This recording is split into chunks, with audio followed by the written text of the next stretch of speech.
Olá, pessoal! Hoje falaremos sobre a avaliação breve dos idosos. Continuando, então, nossos estudos sobre o envelhecimento, queria mostrar esse quadro aqui, né, esse desenho para vocês. Então, aqui no triângulo em rosa mais escuro, representa os idosos robustos que têm maior vitalidade, né?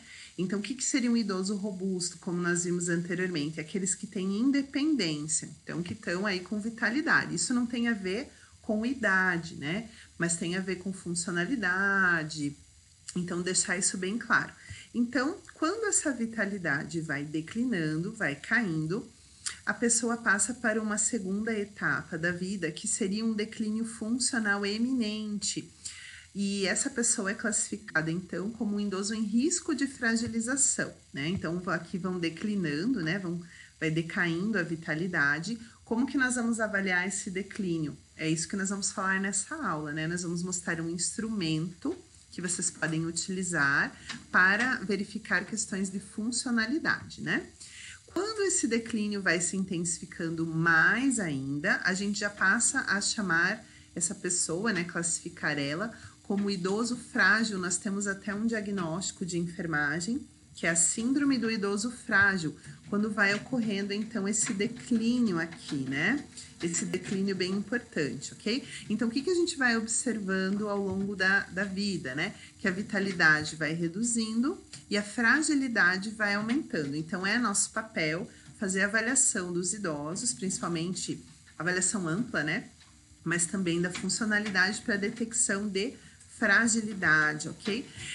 O idoso frágil é considerado um idoso, pode ser considerado um idoso também de alta complexidade, quando demanda uma série de cuidados, né? E também um idoso frágil em final de vida, né? Então, dependendo da história de vida, da história de saúde, do nível de fragilidade.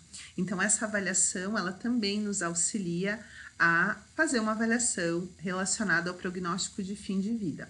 Porém, salientando que nem todos os idosos vão ter essa queda da vitalidade, porque alguns vão ter morte espontânea, né? Morte assim, sem a queda, tá bom? Então, aqui, com esse declínio funcional que se estabelece, a gente pode ver essa queda da vitalidade sendo acompanhada de dependência. Então, ó, dependência para as atividades de vida diária, né, ou de vida instrumental que a gente fala, e que seria, por exemplo, mexer com dinheiro, né, comprar alguma coisa, consertar alguma coisa em casa, preparar o próprio alimento, né? E essa dependência, ela vai se agravando, pode ir se agravando para as atividades de vida básica, diária básica, que seria escovar os dentes, fazer sua própria higiene pessoal, ok? Então, os instrumentos que a gente vai mostrar, eles contemplam essas questões, ok? Então, aqui tem uma ficha, como um modelo, né, que vocês podem usar, que engloba vários desses itens da avaliação funcional breve. Então, ó, visão, audição, a função dos membros inferiores, né, e dos membros superiores também, o mini exame do estado mental, que é importante, né, humor, acho que em algumas pessoas no final da vida há uma tendência, ou com a aproximação da fragilidade, há uma tendência à alteração do humor, então é importante ficar de olho nisso. Como que está o domicílio dessa pessoa? Como que estão as atividades diárias, porque a gente viu que isso é muito importante, né? Então, ó, se tem auxílio para sair da cama, se vestir, preparar as refeições. Tem uma pergunta aqui sobre incontinência, sobre nutrição. A gente sabe que ao final da vida a tendência é que a pessoa consuma menos alimentos, então isso vai ser investigado. A rede de suporte dessa pessoa e as redes sociais, né, que ela tem de apoio, a gente também vai investigar. Uso de medicamentos e comorbidades que ela tenha. Então, essa é uma avaliação breve. A gente pode usar em uma instituição hospitalar, numa ILIP, né, numa instituição de longa permanência ou no domicílio da pessoa, ok? Então, eu vou apresentar para vocês a ficha de avaliação da pessoa idosa que nós utilizamos na UTP durante nossas práticas clínicas, mas ela fica à disposição para quem precisar utilizar, e é até recomendado que vocês utilizem ela para fazer avaliação com alguém em casa, né? Se tiverem idosos em casa, aproveitar também para usar. Então, a nossa ficha, ela começa de uma forma bem especial, que é o conhecer a biografia da pessoa. Então, nós acreditamos que, para que não haja tudo aquilo que a gente falou anteriormente, né? De infantilização, de diminuir o idoso, de colocar ele numa posição ainda mais frágil, até com a nossa fala, é super importante que a gente possa conhecer a história dele. Então, a primeira coisa que se coloca aqui é, quando nós vamos a uma instituição de longa permanência, por exemplo, ou num domicílio, é saber a história dessa pessoa, né? Contar mesmo onde nasceu, como era composta a família, o que fez durante a vida, para quais lugares viajou, onde morou, né? Saber realmente a história. Então, apesar daqui estarem colocados alguns itens, né? Por exemplo, religião, seus princípios, seus valores, os seus gostos pessoais, o tipo de música que gosta, né? Se gosta de animal, se gosta de planta, se gosta de ouvir rádio, se gosta de ver filme, não é para fazer essas perguntas como se fosse um inquérito. Quando a gente vai até uma instituição ou um domicílio fazer uma avaliação, é para realmente fazer uma conversa, né? Para conhecer aquela pessoa, e isso não vai se dar num encontro apenas, né? Vai se dar ao longo de vários encontros, ok? Então, essa é a primeira coisa, né? Como que essa família também está composta, como foi a vida. Isso é essencial para a gente fazer duas coisas: construir um bom plano de cuidados e, em segundo lugar, estabelecer vínculo, né? Vínculo empático. Então, é bem importante conhecer quem é a pessoa que estará sob os seus cuidados. Outro item aqui é saber do dia a dia da pessoa. Então, a mesma coisa. Aqui estão colocados vários itens, ó. O que gosta de fazer, o que não gosta, o que gosta de comer, o que não gosta, como que é o dia. Então, por que a gente faz essa pergunta? Tanto no hospital, quanto em casa ou no EIP, a gente precisa saber como que é o dia, porque a gente não quer aquele cenário da pessoa acordando, tomando café e ficar sentada lá o dia inteiro, né? Então, a gente precisa fazer uma análise de tudo que a pessoa está fazendo ou que estão fazendo para contribuir para a melhoria da qualidade de vida durante o dia, ok?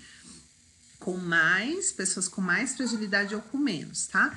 Se sente feliz, se recebe visita. Então, aqui também é uma conversa para a pessoa contar como que é o dia. É claro que você vai observar também como é o dia dela, mas é importante que ela também conte, né? Ela me diga como ela sente o dia dela, ok?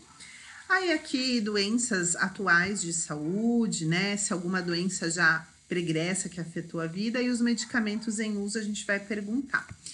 Essa pergunta aqui que a gente tem na nossa ficha é para colocar a data, né?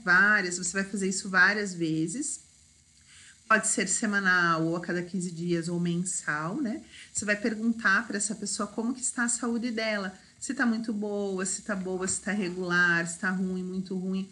Até para você saber, né? Como abordar e como ela tá sentindo a sua própria saúde, ok? Lembrando que saúde não é só no aspecto físico, né? Tem o psicoafetivo, o espiritual. Então, por isso que essas perguntas são importantes. Aqui, a gente vai, na ficha, registrar as ocorrências de internações. Então, mesmo que a pessoa esteja em casa e você fez uma consulta de enfermagem, por exemplo, no hospital ou no posto de saúde, esse é um instrumento que vale a pena a família ter em casa para ir fazendo um registro também do cuidado à saúde dessa pessoa, né? E numa instituição de longa permanência, mais ainda, são pessoas que estarão sob sua responsabilidade. Então, é muito importante registrar a ocorrência de internações, porque maior número de internações podem significar fragilidade, né? Então, a gente tem que registrar. Ocorrência de quedas, isso é importante, e aqui tem o local onde caiu, até para a gente fazer uma avaliação de risco desse local, e se foi um ato inseguro ou um local inseguro, isso é bem importante também, né? Qual a diferença de ato inseguro para local inseguro? Ato é, a pessoa teve uma postura que não devia, então, por exemplo, pegou uma cadeira e foi limpar uma prateleira e caiu, e isso é um ato inseguro. Mas um local inseguro é um local, por exemplo, que não tinha barra de apoio para ela se segurar, ou um local que não tinha antiderrapante, ela escorregou, ou tinha um tapetinho, ou não tinha uma boa iluminação e ela não enxergou algum obstáculo, ou era um chinelo, né, que não estava muito bem adaptado no pé, certo? Então, a gente vai fazer uma avaliação dessa queda. tá? É importante registrar também. Aí a gente passa para algumas escalas aqui, tem essa que é a escala de Blessed, que faz uma avaliação cognitiva, né? Então você pode fazer também mensalmente, né? Principalmente para quem tem demência, para avaliar essa parte cognitiva. Então, essa escala tem várias perguntas, ó, pessoal. As primeiras aqui são relacionadas à mudança na execução das atividades diárias. Então, essa primeira parte, ela se refere à mudança. Isso é bem importante, né? Então, se algo mudou. Se não mudou, tá tudo bem. Você vai perguntar se algo mudou, não só para essa pessoa, né? Mas para quem está ali com ela. Se for numa instituição de longa permanência, você vai perguntar para ela, mas também vai observar, tá? Então, ó, se realizam tarefas domésticas, você vai perguntar se houve alguma mudança. Então, por exemplo, houve mudança. Antes ela fazia tudo sozinha, o almoço, e agora ela precisa de ajuda. Então, houve uma mudança parcial, certo? Nenhuma mudança ou houve uma mudança total. Não faz mais, não prepara mais o almoço, tá? Ó, se usa pequenas somas de dinheiro, se lembra pequenas listas de compras, por exemplo. Se sabe se orientar dentro de casa, então tá na sala. Sabe que tá na sala? Tá no quarto. Sabe que tá no quarto? Se orienta-se em ruas conhecidas, se sabe qual é a rua que passa na frente da sua casa, as ruas próximas, né? Se reconhece o ambiente onde vive, se sabe que está numa casa, ou numa elípia, ou num hospital, né? Se ela faz esse reconhecimento. Se pode se lembrar de fatos recentes, então você pode fazer perguntas, né, para essa pessoa e também para quem cuida dela. Relacionado a isso, o que você almoçou hoje, né, se alguém veio te visitar, ou o que a senhora fez hoje, o que fez ontem, certo? Isso é bem importante. Então, você vai investigar, só salientando, mudanças, tá? E tendência a relembrar o passado. Se houve alguma mudança, de repente só fala no passado, ou não lembra nada do passado, se houve mudança, tá? Tem mudanças nos hábitos aqui. Então, aqui você vai pontuar também a mudança, ó. Na alimentação, come adequadamente com os talheres certos. Não pontua nada, né? Não houve mudança. Inadequadamente, está conseguindo comer só com a colher, não consegue mais usar a faca. Então, houve uma mudança, né? Já pontua mais. Come apenas sólidos, né? Ou come apenas com ajuda integral, daí pontua mais, tá? Sobre esfíncteres, então você vai ver se tem incontinência urinária e anal ou se é dupla. Podem reparar aqui, ó, que toda vez que tem incontinência dupla, então a pessoa pontua mais, né? E se houve mudanças na personalidade e conduta, então, ó, se não teve mudanças, se teve um retraimento, então a gente observa que algumas pessoas no fim da vida têm um retraimento, né? Algumas doenças também fazem esse retraimento, como depressão, algumas demências, tá? Egocentrismo aumentado, perda de interesse pelo sentimento dos outros, né? Como se fosse se desligando, assim, do que tá acontecendo. Afetividade embotada, que é o fato de ficar mais quietinho, não demonstrar alegria, tristeza, né? Se tá choroso, se tem riso inapropriado, se tá com a resposta emocional diminuída, então, como eu disse, né, não refere nenhum sentimento ali, né? Se tem alguma indiscrição sexual, então, isso é mais comum nos homens, né? Por exemplo, manipular, né, os órgãos genitais ou até expor. Então, vai ter que verificar se ocorreu isso. Diminuição da iniciativa ou apatia que vem crescendo e hiperatividade. Então, se houve qualquer uma mudança em relação a isso, você vai marcar. E aqui tem a pontuação, né? Ó, até 4 pontos normal, né? Veja, a gente não tá querendo aqui dizer que há certo e errado, né? Porque todo mundo vai ter labilidade emocional, algumas coisas mais transitórias, não é certo e errado. A gente só quer apontar que tá tendo uma fragilidade ou não, tá? Então, de 4 a 9 pontos, há uma suspeita de que algo não está legal, né? Pode ser um indicativo de depressão ou de alguma demência, né? De algum problema. E 9 pontos ou mais, há um indicativo grande relacionado a essas questões demenciais ou psicoafetivas, né? Então, aí precisa encaminhamento médico, tá bom? Outra questão que a gente vai avaliar que é a situação vacinal, sempre importante fazer o registro. Às vezes nem a família não sabe em casa a situação vacinal dos idosos, então sempre é bom. É como se isso fosse uma carteirinha do idoso, né? Que vai ser revista, sempre onde vai ser registrada a saúde dele ali. Essa escala também é muito importante, é uma escala de depressão, ela é multiprofissional. A gente não quer com essa escala fazer diagnóstico de depressão, não é isso, mas é pontuar pessoas que estejam com suspeita para fazer o encaminhamento para tratamento, tá? Então, essa escala é muito importante, nós aplicamos ela em um estágio uma vez e até a aluna se surpreendeu muito com a resposta da pessoa, né, que estava sendo entrevistada, porque a pessoa tinha externamente muita alegria, mas na hora de responder a escala revelou um outro lado, né, mais oculto, tá? Então, ó, de um modo geral, se tá satisfeito com a vida, se abandonou suas atividades e interesses. Essa pergunta é muito interessante para o idoso, porque quando vem vindo a fragilidade, os familiares eles podem, no intuito de querer cuidar, proteger, tirar algumas atividades dessa pessoa, das quais ela poderia estar fazendo, tá? Então, é importante até para verificar se a pessoa abandonou porque ela queria ou abandonou assim forçadamente, né? Claro, algumas coisas têm que ser substituídas, né? Mas a gente vai investigar. Ó, se você sente que a sua vida tá vazia, se você se aborrece com frequência, se fica com bom humor a maior parte do tempo, no nosso plano de cuidados, veja, não é que a gente vai querer que a pessoa fique bem-humorada a maior parte do tempo, mas a gente também não vai querer que ela fique mal-humorada ou triste. Então, isso entra, sim, no nosso plano de cuidados, tá? Para que essas pessoas tenham dias bons, né? A maior parte do tempo. A gente não tá falando que a pessoa sempre tem que ficar feliz, não é isso, né? Não é certo e errado, bom e mal, feliz e triste, mas o mais próximo do bem-estar, tá? Então, aqui, ó, se teme que algo de ruim aconteça, essa pergunta é legal pra gente investigar medos, né? Se sente feliz a maior parte do tempo, se sente que sua situação não tem solução, se prefere ficar em casa, sair e fazer coisas novas, então a gente começa a ver o desinteresse, né, da pessoa. Se sente que tem mais problemas de memória que as outras pessoas. Se essa pessoa sinalizar que sim, a gente pode incluir no nosso plano de cuidados alguma coisa para ativação da memória, né? Se acha maravilhoso estar vivo, a gente se surpreende às vezes com algumas respostas, pessoas com doenças muito graves, e às vezes você faz essa pergunta e a pessoa diz sim. É maravilhoso estar vivo.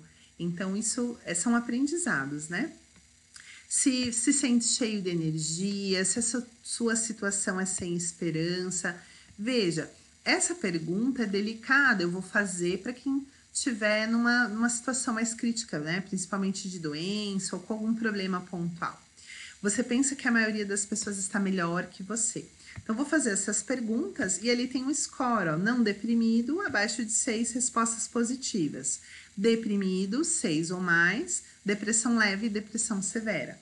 Veja, a gente não está diagnosticando depressão, a gente está tendo indicativos de escalas multiprofissionais validadas de que provavelmente essa pessoa está, sim, deprimida. E aí a gente vai encaminhar para o médico, ok?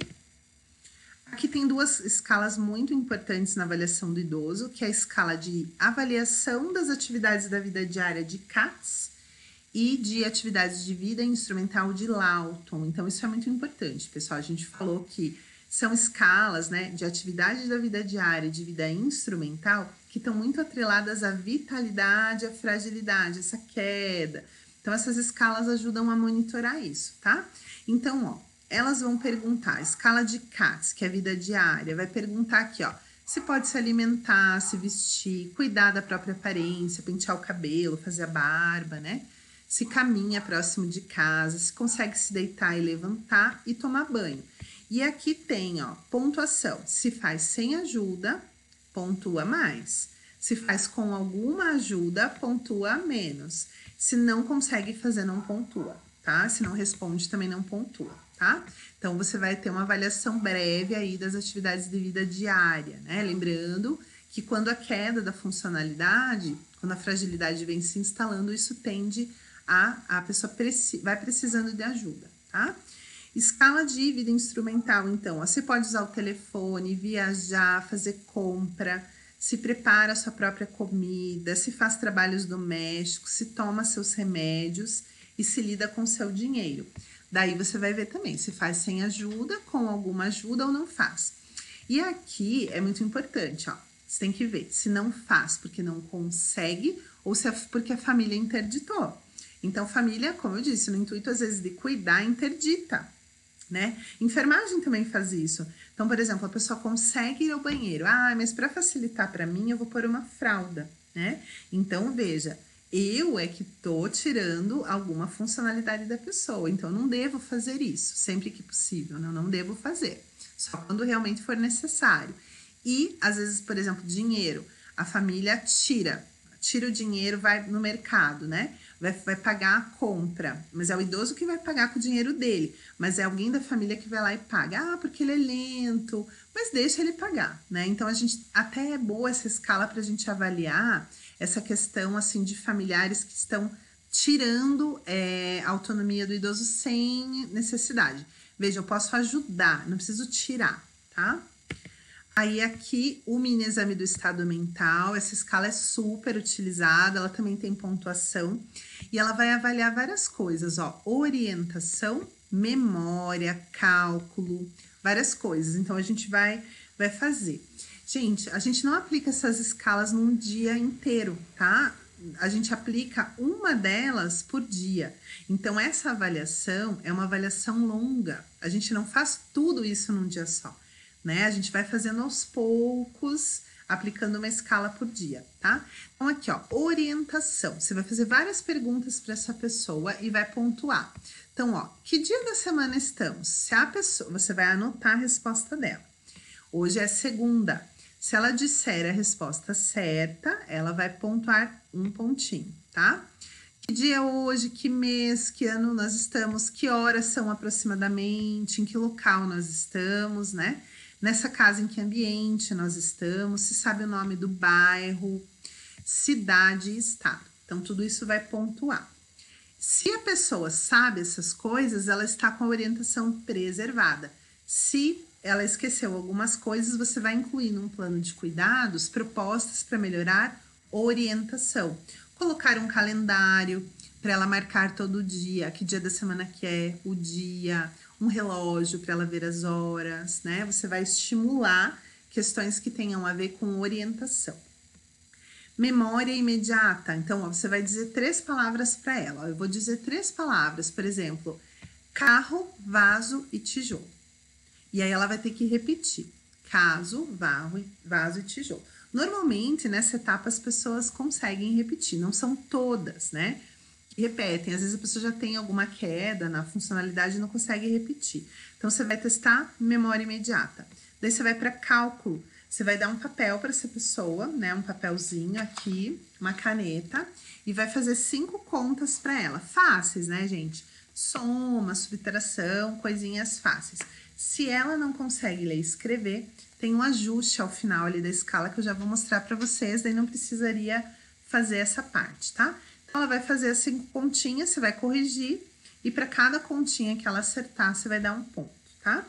Daí é a evocação. Depois das contas, você vai falar para ela assim: você lembra que eu falei 3 palavras agora há pouco? Você pode repetir para mim? Então, ela tem que falar carro, vaso e tijolo. Se repetiu, é um pontinho para cada palavra, tá? Então, é evocar, puxá-la da memória, tá? E linguagem.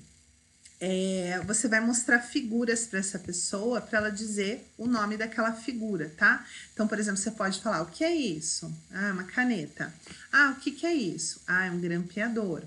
O que é isso aqui? Ah, isso é um prato, tá? Você vai mostrar essas coisas para a pessoa e se ela acertar, você vai pontuar ali, tá? Depois você vai dizer uma frase para ela repetir. Se repetiu, põe o ponto lá. Aí você vai dar um papel para ela, vai deixar em cima da mesa um papel e vai dar um comando para ela. Pegue o papel para mim. Peguei. Agora dobra no meio. Agora coloca no chão. A pessoa coloca no chão. Ou, sei lá, qualquer ordem. Pegue a caneta, tire a tampa, né? Qualquer ordem. Se a pessoa cumpriu a sua ordem, ela ganha o pontinho, tá?